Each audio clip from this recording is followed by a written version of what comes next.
My thing is people. And we've talked about this in another episode. The thing I hate and despise and wish great pain and suffering on are people who abuse or take advantage of somebody else. And there's levels of annoyances. So it goes from someone like, yes, spam. Nice. Well, I dislike when spam is good enough to get someone to click and trick them. Like, I get sad when people fall for it. Some of them got really good.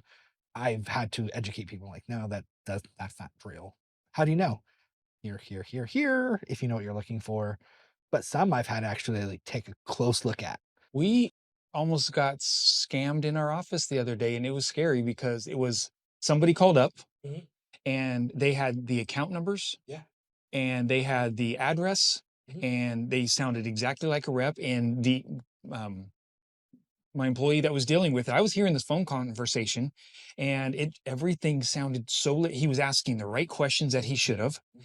and so they're like, "Well, let's go ahead and we'll go ahead and get this paid for now," and blah blah blah. And he's like, "Wait a second.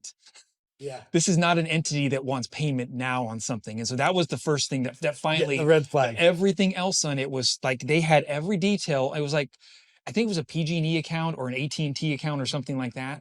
And it's like they also knew something that only AT&T would know. Yeah. So there was a leak at some point and they got your information and they got just enough information and or fished you at some point in a previous conversation and put all that information together. And that became really close to getting your info. Yes. Um, And so he said, "You know what? I'll end up having to call you back because they wanted a credit card and he didn't have the credit card." right. So he goes, "Give me your information." They gave him a phone number. And then we talked about it. We're like, "Yeah, I think that's a scam. Let's just end it there." And then I end up getting a phone call back and saying, "Hey, we're calling back on this, blah, blah, blah."